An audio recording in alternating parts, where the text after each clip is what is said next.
வக்ஃபு சட்ட திருத்தத்திற்கு எதிராக உச்சநீதிமன்றத்தில் திமுக சார்பில் வழக்கு தாக்கல் செய்யப்படும் என சட்டசபையில் முதலமைச்சர் ஸ்டாலின் தெரிவித்துள்ளார். 12 மணி நேர விவாதத்திற்கு பின்னர் மக்களவையில் வக்ஃபு சட்ட திருத்த மசோதா நள்ளிரவு 2 மணி அளவில் நிறைவேற்றப்பட்டது. இதற்கு எதிர்ப்பு தெரிவித்து திமுக மற்றும் திமுக கூட்டணி கட்சி சட்டமன்ற உறுப்பினர்கள் கருப்பு பட்டை அணிந்து சட்டப்பேரவை கூட்டத்தில் பங்கேற்றனர். இதனிடையே வக்ஃபு சட்ட திருத்த மசோதா நிறைவேற்றப்பட்டதற்கு கண்டனம் தெரிவித்து முதலமைச்சர் ஸ்டாலின் பேசினார். அப்போது இந்தியாவின் பல்வேறு கட்சிகளின் எதிர்ப்புகளை மீறியும் வக்ஃபு சட்ட திருத்த மசோதா மக்களவையில் நிறைவேற்றப்பட்டிருப்பது கண்டனத்திற்குரியது என்றார்.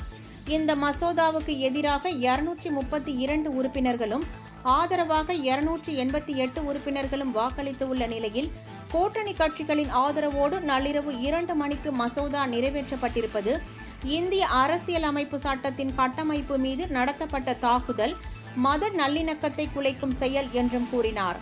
எனவே சர்ச்சைக்குரிய வக்ஃபு சட்ட திருத்தத்திற்கு எதிராக உச்சநீதிமன்றத்தில் திமுக சார்பில் வழக்கு தாக்கல் செய்வோம் என்றும் வக்ஃபு வாரிய சட்ட திருத்தத்திற்கு எதிராக தமிழகம் போராடும், வெற்றி பெறும் என்றும் கூறினார்.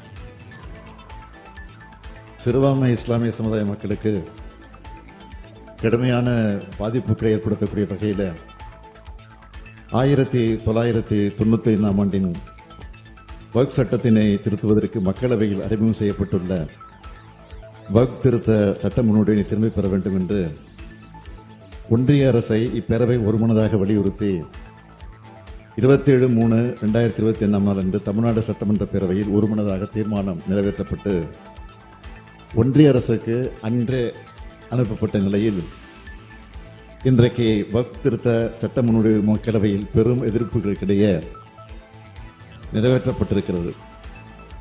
தமிழ்நாடு சட்டமன்ற பேரவையில் நிறைவேற்றப்பட்ட தீர்மானத்தை கருத்தில் கொள்ளாமல் இந்தியா முழுவதிலும் இச்சட்ட முன்னோடிக்கு எதிராக முன்வைக்கப்பட்ட கருத்துக்களையும் கருதாமல் ஒன்றிய அரசு கூட்டாட்சி தத்துவத்திற்கு எதிராக தன்னுடைய கணைகளை தொடுத்து வருவதை ஜனநாயகத்தை நம்பிக்கை கொண்டோ அரசமைப்பு சட்டத்தை நன்கு அறிந்தோர் ஏற்றுக்கொள்ள மாட்டார்கள். இந்த அவையும் எள்முனையளவும் ஏற்றுக்கொள்ளாது.